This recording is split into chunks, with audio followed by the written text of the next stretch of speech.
Friends, welcome back to the Pharma Search. In this video, we will discuss about the energic drugs. ठीक है, energic drug जो आपका D pharmacy second year है pharmacology का peripheral nervous system वाला chapter है. ठीक है, एनर्जिक ड्रग. तो फर्स्ट ऑफ ऑल हम देखेंगे जो एनर्जिक ड्रग है इनको हम और किस किस नाम से जानते हैं. ठीक है, एनर्जिक ड्रग को हम सिम्पैथोमाइमेटिक्स भी बोलते हैं, एनर्जिक एगोनिस्ट भी बोलते हैं एंड एनर्जिक ड्रग्स भी बोलते हैं. इंट्रोडक्शन. जो एनर्जिक ड्रग है उसकी क्या क्या इंट्रोडक्शन है. ठीक है, फर्स्ट ऑफ ऑल जो एनर्जिक ड्रग है वो किस पे एक्ट करती है, एनर्जिक रिसेप्टर पे. ठीक है, एनर्जिक रिसेप्टर है जो अल्फा बीटा उन पे एक्ट करेंगी एंड रिस्पॉन्स जो भी ऑर्गन्स है रिस्पॉन्स शो करना है वो रिस्पॉन्स शो करेंगे. ठीक है, एनर्जिक ड्रग है उनको सिम्पैथोमाइमेटिक्स क्यों बोलते हैं, सिंपैथेटिक न्यूरोट्रांसमीटर उनके एक्शन को कॉपी करती हैं. ठीक है, सेम उनका एक्शन ही प्रोड्यूस करती हैं. एक सिस्टम या एनर्जिक सिंपैथेटिक सिस्टम में आपके कौन से न्यूरोट्रांसमीटर होते हैं, नोर एड्रीनालिन को नोर एपिनेफ्रिन भी बोलते हैं, एड्रीनालिन को एपिनेफ्रिन भी बोलते हैं. ठीक है, जो दो न्यूरोट्रांसमीटर है सिंपैथेटिक सिस्टम के. ठीक है, और या एनर्जिक सिस्टम के. ठीक है, नेक्स्ट है एनर्जिक रिसेप्टर. कौन से रिसेप्टर होते हैं आपके एनर्जिक, अल्फा एंड बीटा. ठीक है, दो टाइप्स के रिसेप्टर है अल्फा एंड बीटा. आगे अल्फा के दो सब टाइप्स हैं, अल्फा 1 एंड अल्फा 2. ठीक है, बीटा 3 टाइप्स के, बीटा 1, बीटा 2 एंड बीटा 3. ठीक है, अलग अलग लोकेशन है इनकी.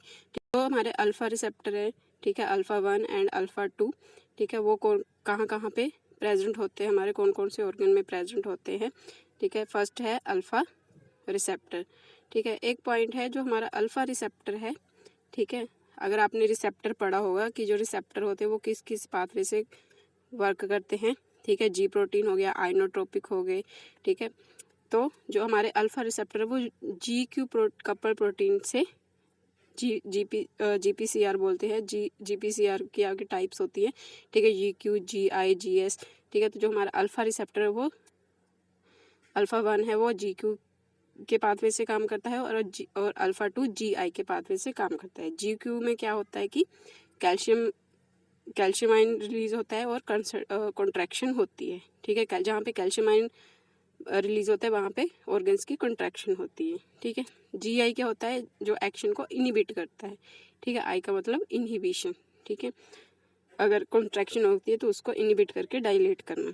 ठीक है, तो ये नॉर्मल आप याद कर सकते हो. नॉर्मली आपको अगर डीपली जाना है, ठीक है, बेसिक चीज़ आपने पढ़नी है क्योंकि डी फार्मा के सिलेबस में इतना ज़्यादा नहीं है डीपली. ठीक है, बट आपको बेसिक चीज़ पता होनी चाहिए. अगर बेसिक चीज़ आपको क्लियर है तब आप आगे रिसेप्टर के बारे में, उनके जो एक्शन है उनको ईजिली याद कर सकते हो कि कौन सा कॉन्ट्रैक्शन करवाता है, कौन सा डायलेशन करवाता है, कौन से रिसेप्टर के थ्रू वो काम करता है. ठीक है, तो अल्फा 1 में सब में क्या होगी, कॉन्ट्रैक्शन. ठीक है, अल्फा 1 रिसेप्टर आपका कहाँ पे प्रेजेंट होता है, यूरिट्रा, ब्लैडर, स्प्लीन.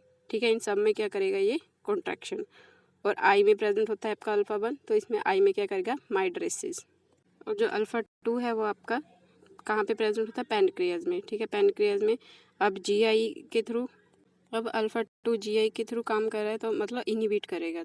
अल्फा 2 आपका पैनक्रियाज में प्रेजेंट है तो वो इंसुलिन की जो सिक्रीशन है उसको इनिबिट करे. ठीक है, उसके बाद आया हमारा बीटा. बीटा के 3 टाइप्स के, बीटा 1, बीटा 2, बीटा 3.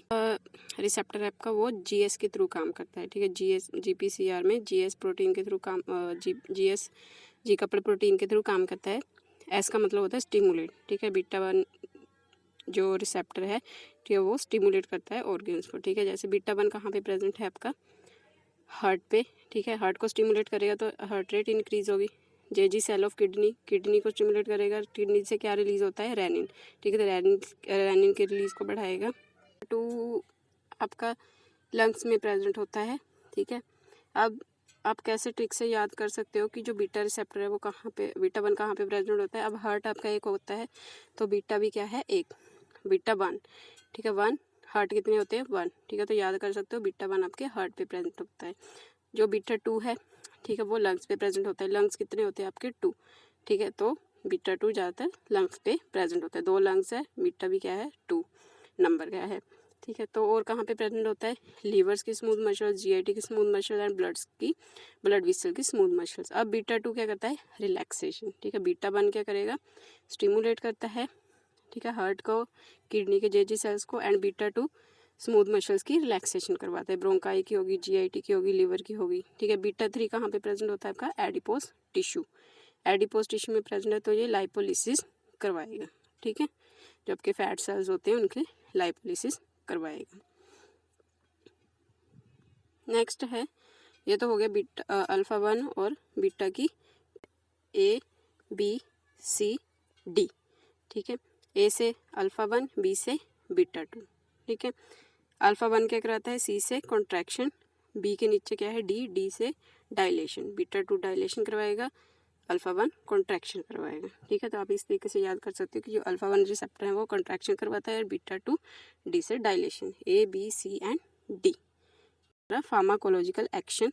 ठीक है, कौन कौन से फार्माकोलॉजिकल कौन से ऑर्गन पे क्या एक्शन शो होता है हमारा एनर्जिक ड्रग्स का। फर्स्ट है हार्ट। ठीक है, हार्ट पहले बता दी मैंने, हार्ट पे कौन सा रिसेप्टर है, बीटा 1। बीटा 1 क्या करता है, स्टिमुलेट करता है हार्ट को और हार्ट की जो हार्ट रेट है उसको इंक्रीज करता है। ठीक है, ब्रोंकाई है, लंग्स पे कौन सा रिसेप्टर प्रेजेंट है, बीटा 2। ठीक है, बीटा 2, लंग्स भी कितने आते हैं आपके, 2। ठीक है, तो ये लंग्स की ब्रोंकाई स्मूथ मसल्स को डायलेट करता है। ठीक है, तो ये हो गया हार्ट एंड ब्रोंकाई। उसके बाद है ब्लड वेसल्स। ब्लड वेसल्स पे कौन सा रिसेप्टर प्रेजेंट होता है, एक अल्फा 1 एंड बीटा 2। ठीक है, अल्फा 1 भी प्रेजेंट होता है और बीटा 2 भी प्रेजेंट होता है। जब अल्फा 1 स्टिमुलेट होगा तो वैसोकंस्ट्रिक्शन होगी और जब बीटा 2 स्टिमुलेट होगा तो डायलेशन होगी ब्लड वेसल्स पे। डिपेंड करता है कि कौन सा रिसेप्टर ज़्यादा कंसंट्रेशन में उस इमरजेंसी कंडीशन में प्रेजेंट होता है, क्योंकि जो सिंपैथेटिक सिस्टम है वो आपका इमरजेंसी कंडीशन में काम करता है। ठीक है, अगर बीटा 2 रिसेप्टर ज़्यादा होगा तो ब्लड वेसल्स की डायलेशन होगी। ठीक है, अगर अल्फा 1 ज़्यादा है तो वैसोकंस्ट्रिक्शन होगी। नेक्स्ट है जीआईटी। जीआईटी भी क्या है आपका, स्मूथ मसल्स है। ठीक है, जीआईटी कौन से रिसेप्टर के थ्रू काम करता है, बीटा 2। ठीक है, जीआईटी की स्मूथ मसल्स की भी क्या होगी, रिलैक्सेशन। ठीक है, नेक्स्ट है आई। आई में कौन सा रिसेप्टर प्रेजेंट है, अल्फा 1, तो माइड्रेसिस कोज करता है।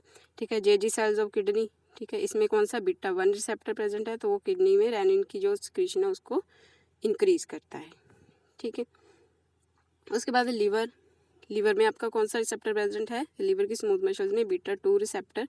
ठीक है, वो क्या करता है, आपके लीवर को स्टिमुलेट कर देता है जिससे ग्लूकोज ज़्यादा बनता है। क्योंकि जब आप सिंपैथेटिक सिस्टम क्या है, वही आप बार बार उसी पे आओगे, सिंपैथेटिक सिस्टम आपका इमरजेंसी कंडीशन में वर्क करता है। ठीक है, इमरजेंसी में अगर आप भाग रहे हो, ठीक है, तो आपको एनर्जी की जरूरत पड़ेगी। एनर्जी कहाँ से मिलेगी, ग्लूकोज से। ठीक है, अब जल्दी जल्दी जब लीवर में ग्लूकोज बनेगा तभी आपको एनर्जी मिलेगी। इसलिए जब आप भाग रहे हो तो बीटा 2 रिसेप्टर स्टिमुलेट होगा तो आपका जो लीवर है वो ज़्यादा ग्लूकोज फॉर्मेशन करना, ग्लाइकोलिसिस ज़्यादा होनी शुरू हो जाएगी। ठीक है, तो ये हो गया फार्माकोलॉजिकल एक्शन। नेक्स्ट है classification of drugs. Energy drugs कौन कौन सी होती हैं। ठीक है, क्लासिफिकेशन ऑफ ड्रग्स में हम देखेंगे एनर्जिक ड्रग्स। ठीक है, 3 टाइप्स की होती हैं जो आपकी एनर्जिक ड्रग है। 3 टाइप्स की होंगी, directly acting, indirectly acting and mixed action drug. ठीक है, अब डायरेक्टली एक्टिंग और इनडायरेक्टली का मतलब क्या है कि जो आपकी डायरेक्टली एक्टिंग है फर्स्ट वाली, वो तो डायरेक्ट, नाम से पता चल रहा है, वो डायरेक्ट आपके एनर्जिक रिसेप्टर पे काम करती हैं। ठीक है, अल्फा और बीटा रिसेप्टर है उन पे डायरेक्ट जाके अटैच हो जाएंगी और रिस्पॉन्स शो करेंगी। ठीक है, जो सेकंड है इनडायरेक्टली एक्टिंग। इनडायरेक्टली एक्टिंग मतलब वो रिसेप्टर पे जाके बाइंड नहीं होती, डायरेक्टली रिसेप्टर पे बाइंड नहीं होंगी, बट वो क्या करेंगी, 2 टाइप से काम करेंगी। जो अगर आपने सिंथेसिस देखी है नोराड्रेनालिन की मेरी प्रीवियस वीडियो में, ठीक है, उसमें जो नोराड्रेनालिन है जब वो वेसिकल से रिलीज होता है, ठीक है, वो एनर्जिक रिसेप्टर पे एक्ट करता है। ठीक है, उसके बाद जो बच जाता है उसका दोबारा से रीअपटेक हो जाता है। ठीक है, वो वापस से जो बच जाता है वेसिकल्स में जाके स्टोर हो जाता है। ठीक है, अब जो इनडायरेक्टली एक्टिंग ड्रग्स होंगी वो क्या करेंगी, उस रीअपटेक को रोक देंगी, इनहिबिट कर देंगी, जिससे नोराड्रेनालिन की कंसंट्रेशन है वो इंक्रीज हो जाएगी वेसिकल्स के बाहर। ठीक है, तो इससे इनडायरेक्टली एक्टिंग का मतलब हमें चाहिए क्या, नोराड्रेनालिन की कंसंट्रेशन को इंक्रीज करवाना है। ठीक है, इंक्रीज कैसे करवाएंगे, या तो हम उसका रीअपटेक को इनहिबिट कर देंगे, रोक देंगे, या फिर हम क्या करेंगे, वेसिकल्स में जो नोरएड्रेनालिन है ऐसी ड्रग देंगे जो वेसिकल्स में नोरएड्रेनालिन की जगह खुद अटैच हो जाएगी और नोरएड्रेनालिन को बाहर निकाल देगी। ठीक है, मतलब उसकी जगह खुद ले लेगी और नोरएड्रेनालिन को वेसिकल से बाहर निकाल देगी। इससे क्या है, नोरएड्रेनालिन की कंसंट्रेशन है वो इंक्रीज हो जाएगी। ठीक है, नर्व एंडिंग में। तो इनडायरेक्टली एक्टिंग दो तरीके से काम करती हैं, या तो रीअपटेक को इनहिबिट कर देंगी या फिर एक्शन बाय डिस्प्लेसमेंट। जैसे एम्फेटामिन ड्रग है, ये क्या करती है, जो वेसिकल्स में स्टोर है नोरएड्रेनालिन, ठीक है, जाके उसकी जगह ले लेती है और नोरएड्रेनालिन को वेसिकल से बाहर कर देती है। ठीक है, इससे क्या है, नोरएड्रेनालिन की कंसंट्रेशन इंक्रीज हो जाती है। और जो मिक्स्ड एक्शन है, ठीक है, मिक्स्ड एक्शन दोनों तरीके से काम करती है, डायरेक्टली भी एंड इनडायरेक्टली भी। ठीक है, अब देख लेते हैं 3 टाइप्स की ड्रग्स हो गई energic drug, directly, indirectly and mix action. अब डायरेक्टली एक्टिंग है तो वो 2 टाइप्स की है, कैटेकोलामीन्स एंड नॉन कैटेकोलामीन्स। जो मैंने आपको पहले बताया कि कैटेकोलामीन्स क्या होते हैं, नॉन कैटेकोलामीन्स क्या होते हैं। ठीक है, कैटेकोलामीन जिनमें कैटेकोलामाइन रिंग प्रेजेंट होती है और नॉन कैटेकोलामीन जिनमें कैटेकोल रिंग प्रेजेंट नहीं होती हैं। ठीक है, कैटेकोलामीन्स में कौन से हो गए आपके, एड्रीनालिन एंड नोरएड्रेनालिन।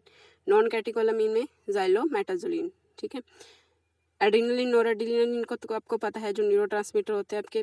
नॉन ज़ाइलोमेटाजोलिन कौन सी ड्रग होती है, जो हम नेजल डीकंजेशन में देते हैं। ठीक है, अब जब नाक बंद हो जाता है कोल्ड वगैरह में तो नाक में ड्रॉप्स डाली जाती हैं। ठीक है, तो वो आपके जो नाक ब्लॉक है उसको ओपन कर देती हैं। ठीक है, जो विसल्स हैं उनको कंस्ट्रिक्ट कर देती हैं। ठीक है, जिससे आपका नाक खुल जाता है। तो ज़ाइलोमेटाजोलिन उसमें यूज़ करते हैं। रीअपटेक इनहिबिटर, इनडायरेक्टली एक्टिव जो ड्रग है उनमें रीअपटेक इनहिबिट को कौन करता है, कोकेन। ठीक है, डिस्प्लेसमेंट एक्शन कौन शो करता है, एम्फेटामिन। ठीक है, एम्फेटामिन ड्रग को नोरएड्रेनालिन को डिस्प्लेस कर देती है, उसकी जगह खुद ले लेती है। ठीक है, मिक्स्ड एक्शन में कौन सी ड्रग आती है आपकी, एफेड्रिन। ठीक है, तो ये कुछ ड्रग्स के नाम हैं according to diploma. Otherwise adrenergic drugs और भी हैं। ठीक है, उनकी और ज़्यादा क्लासिफिकेशन भी है deeply, but according to D pharmacy इतना ही आप याद कर सकते हो एनर्जिक ड्रग्स। ठीक, नेक्स्ट है इंडिकेशन। ठीक है, जो आपकी एनर्जिक ड्रग्स है हम कहाँ पे इसका यूज़ करते हैं। ठीक है, तो फर्स्ट है टू कंट्रोल द ब्लीडिंग। ठीक है, अगर ब्लीडिंग ज़्यादा हो रही हो तो हम एनर्जिक ड्रग्स देते हैं जो वेजो कंस्ट्रिक्शन करवाती है, वेजल्स की ब्लड वेसल कंस्ट्रिक्शन करवा देंगी और ब्लीडिंग रुक जाएगी। ठीक है, to slow the absorption of local anaesthetic, जो हम लोकल एनेस्थेटिक देते हैं उनके एब्जॉर्प्शन को कम करने के लिए एनर्जी ड्रग का यूज़ करते हैं। To increase the blood pressure को इंक्रीज करने के लिए यूज़ करते हैं। कार्डियक फेलियर में यूज़ करते हैं हम। Adrenaline is used in anaphylactic shock. ठीक है, एड्रीनालिन को हम एनाफाइलेक्टिक शॉक में यूज़ करते हैं। बाकी ब्रोंकियल अस्थमा में भी एनर्जिक ड्रग का यूज़ होता है। ठीक है, क्योंकि अस्थमा में ये क्या करते हैं, जो आपकी लंग्स की ब्रोंकाई है उसको डायलेट कर देते हैं। ठीक है, जो एयरवे विसल्स हैं उनको डायलेट कर देते हैं। ठीक है, तो ब्रोंकियल अस्थमा में भी हम इसका यूज़ कर सकते हैं एनर्जिक ड्रग्स का। नेक्स्ट है कॉन्ट्रा इंडिकेशन। ठीक है, कहाँ कहाँ पे जो एनर्जिक ड्रग्स है हमें नहीं यूज़ करनी है। ठीक है, तो इसमें हम देखेंगे जो बीटा 2 रिसेप्टर है,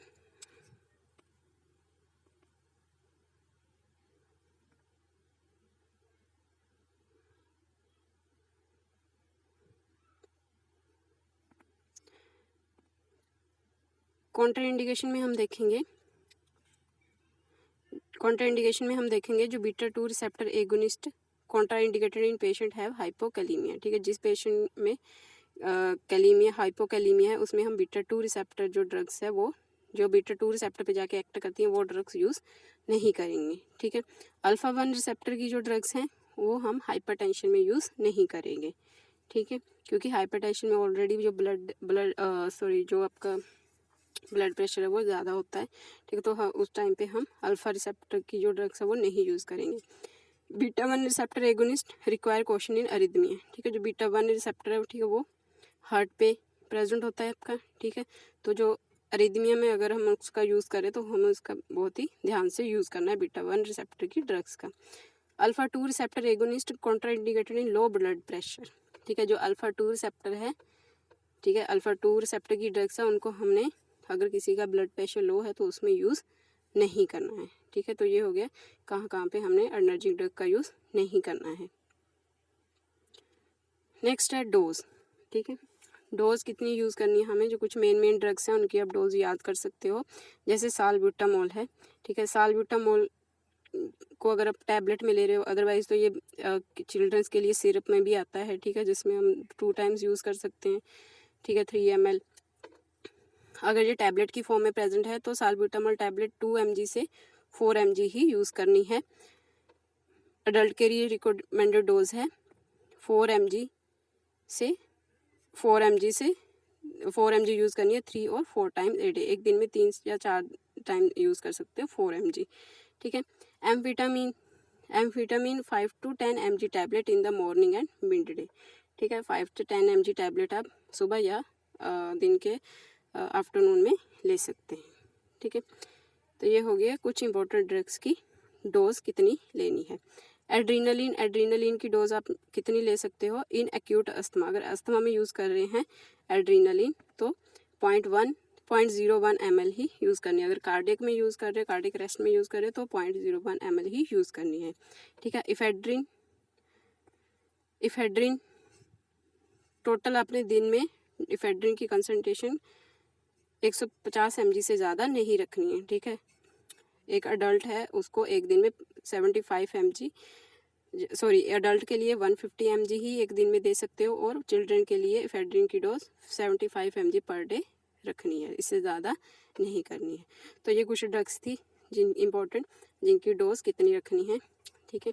तो ये हो गया एनर्जिक ड्रग्स का topic. Okay, thank you for watching.